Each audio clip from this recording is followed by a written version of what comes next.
Every race in World of Warcraft tells a story. Some are epic tales of betrayal and redemption, others are just kind of there. Today I'm ranking and explaining all 25 playable races, from absolute worst to the undisputed best, and trust me, the gap between the bottom and the top is enormous, starting with a race that's been in the game since day one and still has nothing going on. Gnome. Gnomes are one of the original core Alliance races, and somehow after 20 years, they're still the least interesting choice you can make at the character select screen. Their signature racial expansive mind gives a 5% intellect boost for caster classes. That's it. That's the selling point. A race literally built around intelligence has the most forgettable toolkit in the entire game. No allied race offshoot, no major PTR spotlight, no community debates. Gnomes aren't hated. They're just invisible.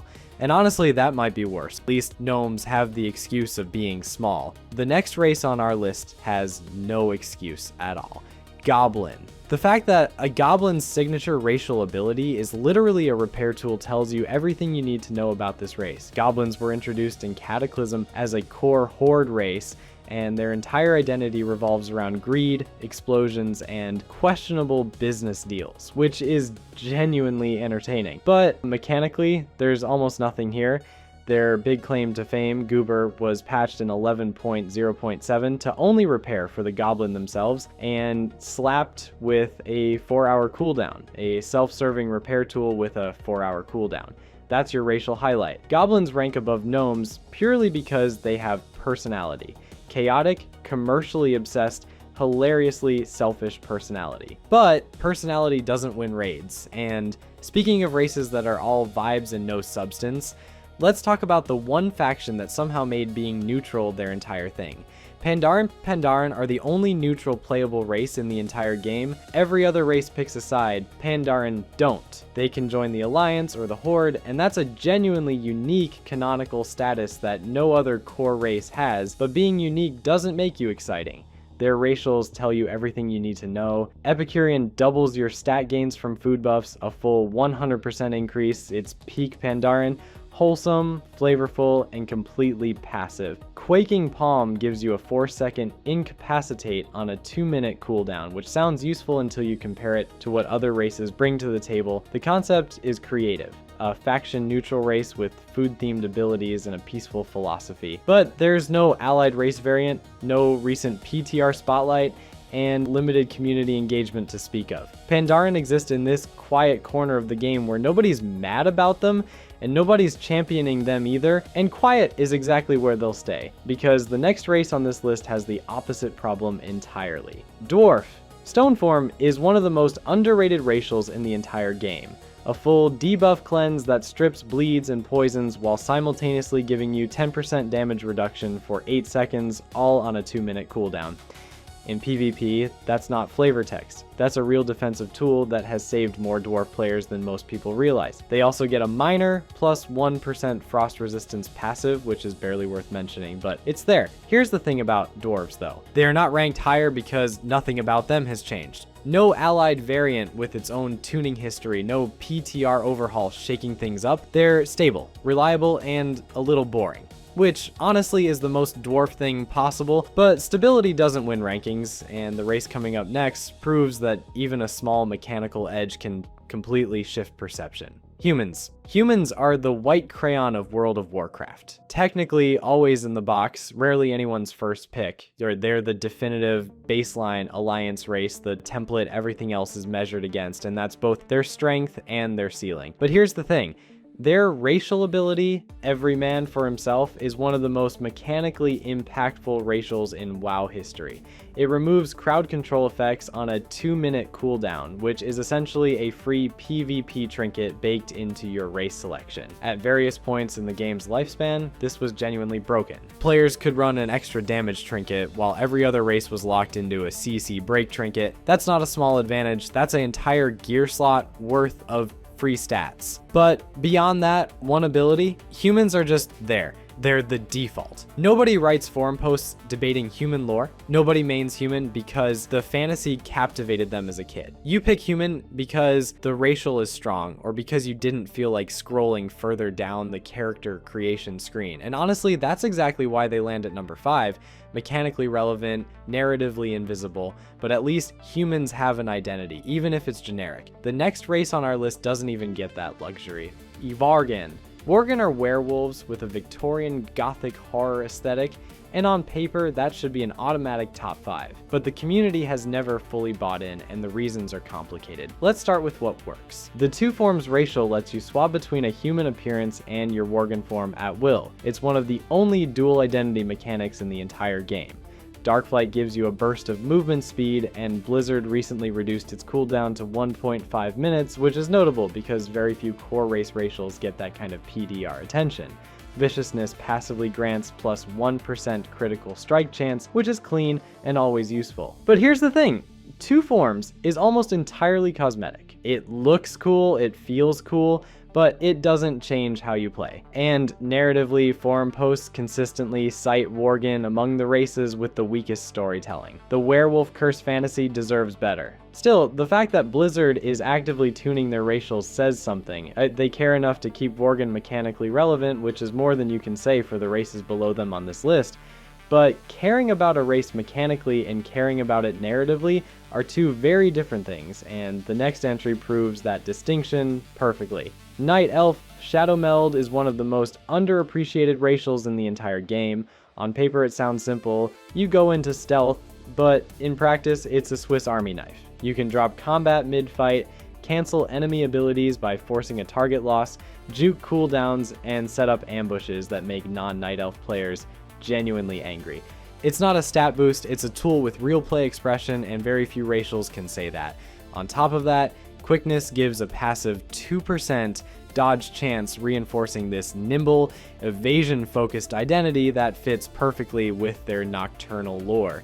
They're slippery by design, so why only number 7?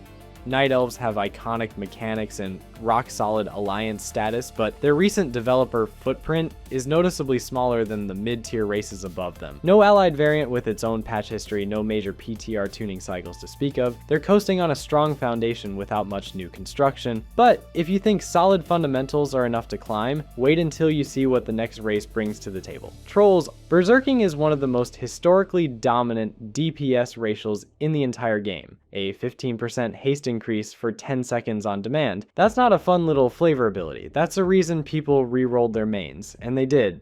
Multiple times throughout WoW's history, Troll became the meta pick for DPS players who wanted every possible edge. Berserking lines up with cooldowns, amplifies burst windows, and gives Trolls a combat tempo that no other race can replicate on a button press. But it's not just offense.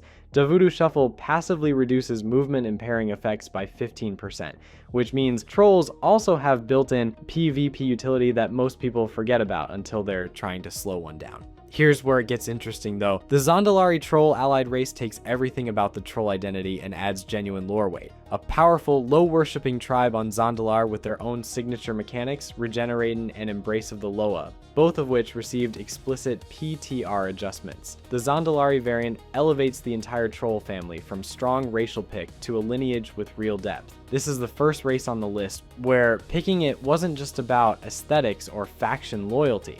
It was a meta call. And that matters, but if a haste button made Trolls a DPS staple, wait until you see what a single AoE silence did for the next race on this list. Tauren. Warstomp is one of the few racials in the entire game that can genuinely save your group from a wipe. 5 enemies within 8 yards, stunned for 2 seconds on a 2-minute cooldown. That's not a personal survival tool, that's a group utility ability baked into a race, and for tanks and healers caught in chaotic pulls, it's a legitimate game changer. Pair that with endurance, a passive 2% max health increase, and you've got a race that was built from the ground up around one philosophy: don't die, and make sure your team doesn't either. But here's where it gets interesting. The High Mountain Tauren allied variant takes that survivability identity and doubles down. Their defensive racial received a 50% buff in a single PTR patch, one of the largest single patch increases to any racial ability on record. Blizzard looked at the Tauren lineage and decided it needed to hit harder. That's not a minor tweak.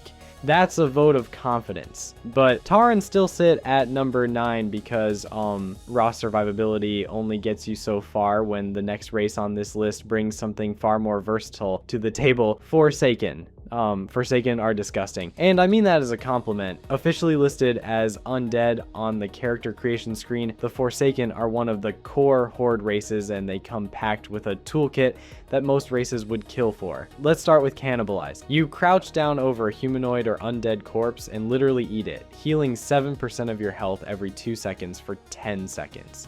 It's one of the most flavorful racials in the entire game. You are chewing on a dead body to sustain yourself. It's gross, it's perfect, and it actually works as a reliable self-heal between pulls. But the real headline is Will of the Forsaken. It removes fear, charm, and sleep effects for 5 seconds on a 2-minute cooldown. If you played PvP at any point in WoW's history, you know exactly how oppressive this used to be. Having a personal CC break baked into your race was borderline unfair. Here's the thing, 2 separate tools for either breaking crowd control or sustaining yourself is a rare package. Most core races get 1 strong racial and some flavor passives. Forsaken get 2 genuinely useful combat abilities. Now, some players will tell you the Forsaken storyline has run its course. Community discussions have included them among races criticized for narrative fatigue, and that's fair. But mechanically, they still earn their spot in the top half without question. And speaking of earning spots, the next race didn't just earn theirs, they stomped their way in. Blood Elf.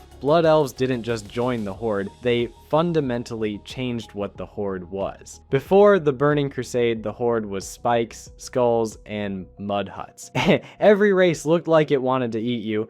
Then Blood Elves showed up with their elegant architecture, glowing green eyes, and actual cheekbones, and suddenly the Horde's population exploded overnight. This was genuinely controversial at the time. Alliance players felt like Blizzard was bribing people to switch factions. Horde veterans felt like their identity was being diluted. But here's the thing, it worked. The Burning Crusade didn't just add a pretty race to the Horde, it solved a faction imbalance problem that had plagued the game since launch, and mechanically, Blood Elves pulled the same trick. Arcane Torrent does 2 jobs at once. It silences every enemy within 5 yards for 2 seconds and restores 3% of your mana, all on a 1.5 minute cooldown. That's an interrupt and a resource tool stapled together into one button. Some races get a damage cooldown, some get a defensive. Blood Elves got a Swiss Army knife. Now, some players will tell you Blood Elf storytelling has gotten weaker over the years, and community forums back that up. But the expansion-defining impact of their introduction is historically undeniable.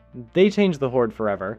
But if Blood Elves reshaped a faction's identity, wait until you see the race that reshaped the entire concept of what a playable race could be. ORC. Orcs don't represent the Horde. Orcs are the Horde. Every war chief, every major conflict, every defining moment in Horde history has an orc at the center of it, and their racial kit has always backed that up. Hardiness reduces stun duration by 15%, a flat numeric advantage that has kept orcs relevant in PvP and PvE across multiple expansions. That single passive has won more arena matches than most players will ever play, but here's what pushes orcs into this spot. The Maghar Orc allied variant, introduced in Battle for Azeroth, proves that the orc identity runs deep enough to branch into a fully distinct subgroup. Maghar get access to Hunter, Mage, Monk, Priest, Rogue, Shaman, and Warrior, and their signature ability, Ancestral Call, received explicit PTR tuning, now boosting the 2 highest secondary stats with a 30% increase in effect. That's active developer investment in a variant of an already established race. Most core races don't get that kind of dual layer presence. You've got the classic Orc holding down the foundation, and the Maghar evolving alongside it with real mechanical attention. That's staying power most races can only dream about. But if you think legacy status alone decides these rankings, the next entry proves that raw mechanical versatility can matter just as much. Dark Iron Dwarf. Dark Iron Dwarves are what happens when you take regular dwarves and give them an edge. Glowing eyes, ashen skin, a history of living inside a volcano. They're the cooler cousins and everybody knows it. Introduced as an allied race in Battle for Azeroth, Dark Iron Dwarves came out swinging with one of the broadest class rosters of any allied race in the game. 9 classes at launch: Hunter, Mage, Monk, Paladin, Priest, Rogue, Shaman, Warlock, and Warrior. That's nearly every role in the game covered from day one. You want a tank? Done. Heal? Done. DPS and melee? Ranged or magic? Pick your flavor. That kind of mechanical flexibility is rare for allied races. Most of them launch with notable restrictions, but Dark Iron Dwarves basically said, we do everything. And the best part is they don't need a 10-hour lore lecture to understand. They're dwarves, but darker, meaner, and forged in fire. The visual distinction alone sells them. But if you think broad class access is impressive, wait until you see what the next allied race brings to the table. Kul Tiran. Blizzard already had humans. They looked at them and said, let's make another one, but bigger. And honestly, that decision hits harder than it sounds. Kul Tirans aren't just reskinned humans, they're built completely different. Broader shoulders, weathered faces, thick frames that look like they've hauled cargo through storms for 30 years. These are sailors, not soldiers. And that visual distinction matters because Blizzard deliberately chose to break the standard human silhouette for them. That's not a lazy allied race cash grab. That's an aesthetic statement. Here's the thing. The devs haven't forgotten about them either. Kul Tiran racials got adjustments including swim speed changes and a small critical strike bonus in patch coverage. On top of that, PTR developer notes documented cosmetic updates like barbershop ear customizations specifically for Kul Tirans, both mechanical tuning and cosmetic attention in the same patch cycles. That's not how you treat a race you've abandoned. But if you think a bigger human is the weirdest allied race experiment Blizzard tried, wait until you see what they did with gnomes and a whole lot of metal. Mechagnum. Mechagnums are one of the most divisive races in the entire game, and honestly, that's what makes them worth talking about. Some players genuinely love the cyborg aesthetic. Others think they look like a gnome that lost a fight with a blender. There's almost no middle ground. Here's the thing though, their mechanical limb customization is unlike anything else in WoW's character creation. You can swap out a single arm or a single leg for a mechanical replacement, and no other race in the game offers anything remotely close to that level of body modification. It's weird, it's polarizing, but it's genuinely unique. And Blizzard clearly knows this is their identity because they actively patch and tune the mechanical limb options after launch. That's not something you do for a throwaway feature. That's developer acknowledgement that the visual concept is the race. Mechagnomes rank here because their ceiling is entirely tied to that concept. They're memorable, love them or hate them, you remember them, and in a game with 25 playable races being unforgettable counts for something. But if you think a cyborg gnome is a strange addition to the roster, wait until you see what Blizzard cooked up with the next race. Void Elves. Void Elves are basically what happens when Blood Elves get kicked out of Silvermoon for messing with powers they shouldn't have been touching. And honestly, the result is one of the more mechanically interesting allied races in the game. Here's the thing, most allied races give you a passive bonus and call it a day. Void Elves give you two distinct tools that actually change how you play. Entropic Embrace passively increases your damage and healing output, which is already solid, but Spatial Rift is where it gets interesting. You're essentially placing a teleport marker mid-combat and snapping back to it whenever you want. That's repositioning utility that most races can only dream about, and Blizzard clearly wants people using it. PTR adjustments specifically buffed Spatial Rift's movement speed and duration, which tells you the developers aren't treating this as a throwaway ability. They're actively tuning it to be viable. Unlocking them isn't casual either. You need Exalted with the Argusian Reach and the You Are Now Prepared achievement, making them one of the more demanding allied race grinds.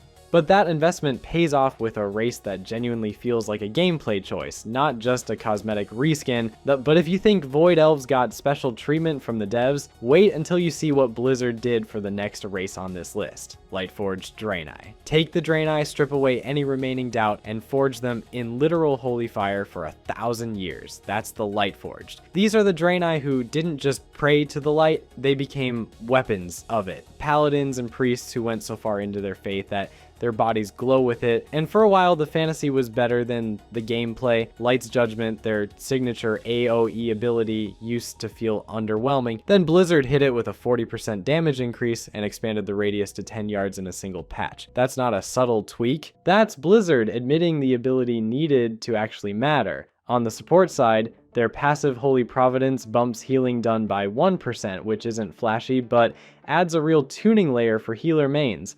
Unlocking them isn't casual either. You need Exalted with the Army of the Light and the You Are Now Prepared achievement, making them one of the higher effort allied unlocks in the game. But here's the thing about Lightforged Draenei.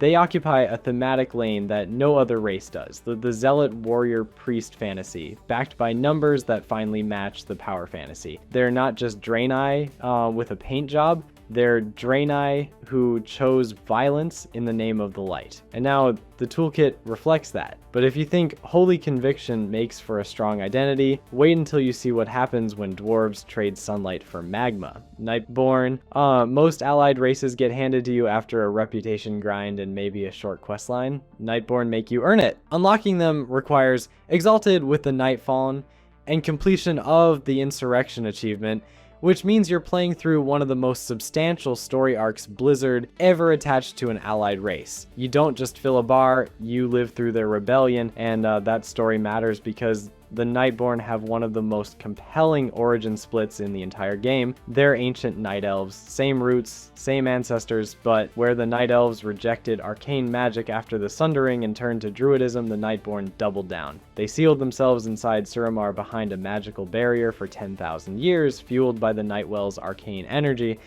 Same starting point, completely opposite evolution. It's one of WOW's best what-if stories playing out in real time. Mechanically, Blizzard treats them like they matter too. Arcane Pulse, their signature racial, received documented PTR adjustments to both its arcane damage values and its movement slow behavior. That's not a forgotten ability collecting dust. That's active tuning from developers who see Nightborn as a real mechanical choice, not just a cosmetic reskin, but earning your way into a race is one thing. The next entry didn't even need unlocking to become one of the most beloved choices in the game. High Mountain Tauren. Most people write off High Mountain Tauren as just regular Tauren with antlers, and honestly, that's fair on the surface, but there's more going on here than a cosmetic swap. High Mountain Tauren are a distinct offshoot of the Tauren race, divided into their own internal tribal structure. That's not just flavor text, it means they have their own political dynamics, their own cultural identity, and their own relationship with the land that separates them from their Thunder Bluff cousins. The antlers, the tribal tattoos, the whole aesthetic, it all feeds into a race that feels like it earned its place rather than borrowed one. But here's where it gets interesting mechanically. Their defensive racial rugged tenacity received a straight 50% increase in effectiveness in PTR patch notes. That's not a minor tweak. That's one of the most significant single stat buffs any allied race has received. A 50% jump to a defensive passive moves High Mountain Tauren from I picked this because antlers look cool to this is actually a legitimate survivability choice. And that matters. Blizzard doesn't hand out 50% buffs casually. It signals that someone on the dev team looked at High Mountain pick rates, looked at their performance, and decided the race needed to feel mechanically worthwhile, not just visually distinct. But if you think a 50% buff is a big statement, wait until you see what Blizzard did with the next race's entire racial identity, Mag'har Orcs. Mag'har Orcs are what happens when you take the core orc fantasy and remove the one thing that ruined it. These are the orcs who never drank Manoroth's blood. No fell corruption, no demonic servitude, no green skin. They're the version of the orc race that got to keep its honor intact, pulled straight from an alternate Draenor where things went differently, and mechanically they back that identity up. Their class roster at launch included Hunter, Mage, Monk, Priest, Rogue, Shaman, and Warrior, giving you a broad toolkit to work with. But the real standout is Ancestral Call. This racial boosts your two highest secondary stats with a 30% increase in effect, which is genuinely smart design. It scales with your gear rather than being a fixed bonus, meaning it literally gets better as you do. Most stat racials feel irrelevant at endgame. This one does the opposite. The lore angle is what sells them though. They exist as an implicit critique of the main orc storyline. Every time you look at a Mag'har, you're seeing what the orcs could have been without manipulation. That's a compelling identity for players who want the orc aesthetic with a completely different moral history. But if you think an uncorrupted past automatically makes for a clean conscience, the next race proves that ancient power comes with its own kind of baggage. Zandalari Troll. Most allied races feel like reskins, a new coat of paint on an existing race with maybe one or two tweaked abilities. Zandalari Trolls are not that. They're a fully realized civilization with thousands of years of documented history. their own gods, their own continent, and racial abilities that actually reflect who they are as a people. Their homeland is Zandalar, an entire island continent, and their culture revolves around the Loa, powerful spirits they worship and serve. And here's where the game design gets genuinely impressive. Embrace of the Loa lets you pick a Loa patron, and depending on which one you choose, you get completely different buffs. That's not just a racial ability, that's an in-universe religious practice translated directly into gameplay. You are literally choosing which god to pray to, and your character changes because of it. Regenerating gives them a self-heal that's been tuned multiple times across PTR patches, meaning Blizzard clearly cares about getting the numbers right. The combination of deep tribal lore and actively maintained mechanical balance puts Zandalari in a tier most allied races can't touch. They don't feel like an addition to the game. They feel like they were always supposed to be there. But if Zandalari trolls impressed you with their lore depth, wait until you see what earned the next race an even higher spot, Vulpera. Nobody expected fox people to work this well. On paper, Vulpera sound like a joke. Tiny fox nomads wandering the desert with their entire home strapped to their back. It should be ridiculous, but somehow it's one of the most charming concepts Blizzard has ever introduced. Vulpera are a horde allied race from Battle for Azeroth, and they've carved out a passionate fanbase that punches way above their weight. They're clever, scrappy desert survivalists who look like absolutely nothing else in the game's roster. That visual distinctiveness alone earns them a spot here. Here's what's interesting though. Blizzard clearly hasn't forgotten about them. Their signature Running Wild racial received adjustments in patch 11.0.7, which tells you the developers are actively maintaining their mechanical identity. That's not something every allied race gets. They're small, they're furry, they carry campfires on their backs, and they've somehow earned a spot above races with 10 times their lore presence. But speaking of races that punch above their weight, the next one takes that concept even further. Draenei. The Draenei have been running from demons for over 25,000 years, let that sink in. Before humans even existed on Azeroth, the Draenei were already fleeing across the cosmos, hopping from world to world, watching entire civilizations burn behind them. That's not backstory. That's a survival record that makes every other race's origin story look like a weekend camping trip, and mechanically they back it up. Gift of the Naru heals 20% of your health over 15 seconds on a 2-minute cooldown. That's a self-heal baked into the race itself, not a class ability, not a trinket, a racial, and Blizzard keeps tuning it. The cooldown was actively reduced during PTR cycles, which tells you the developers treat this as a real combat tool, not flavor text. But here's what really sets Draenei apart. They're the only core race family in the game with a fully realized allied variant that also gets its own independent balance attention. Lightforged Draenei have Light's Judgment, an AoE ability that received a 40% damage buff in patch notes, 2 playable entries, 2 separately tuned racial kits. The Draenei identity has enough depth to split into 2 distinct mechanical expressions, and both of them get developer love. But ancient space refugees with healing powers are one thing. The next race on this list has an even stranger claim to fame, Earthen. The Earthen are living stone. Literally, Titan-forged constructs given consciousness and free will, and they're the newest allied race to hit the character creation screen. Introduced in The War Within, they start at level 10 in Dornogal on the Isle of Dorn, and here's what makes them unique. They are playable for both Alliance and Horde. The only other race in the entire game that shares that cross-faction neutral status is Pandaren. Blizzard went all in on the infrastructure here. Unlocking them requires completing the Earthen questline and the full level up campaign. Like finishing the allied races, Earthen achievement grants the account-wide Slatestone Ramoleth mount. Hit level 50 on an Earthen character, and you unlock the Heritage of the Earthen achievement along with Earthen Heritage armor. Mount, armor, questline, starting zone, cross-faction access, everything is built out. But here's the thing. Only 0.5% of tracked PvP leaderboard players are currently running Earthen. That's almost nobody. Blizzard constructed an entire allied race ecosystem for them, complete with active PTR tuning to their racials, and the player base has largely shrugged. Whether that changes over time or stays flat, the investment from the development side is undeniable. The question is whether players will ever match it, and speaking of races that demand attention, the next one on this list earned its spot for very different reasons. Drak'Thiyar, the best race in World of Warcraft, isn't the oldest one, it's the most ambitious one.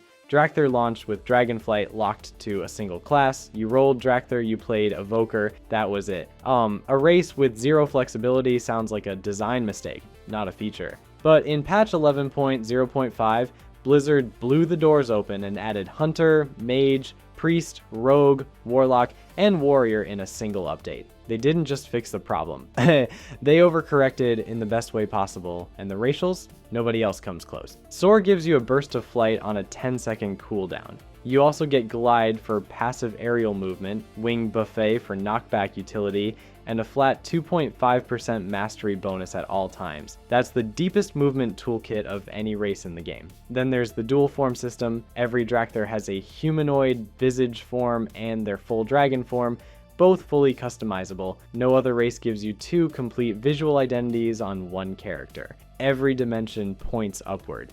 Visuals, movement, class access, developer investment. No other race was expanded this aggressively after launch, and no other race rewards you with flight every 10 seconds just for existing. Drakthir aren't just the newest contender, they're the best race in World of Warcraft. If you enjoyed this video and want to see more, click the video on the screen now.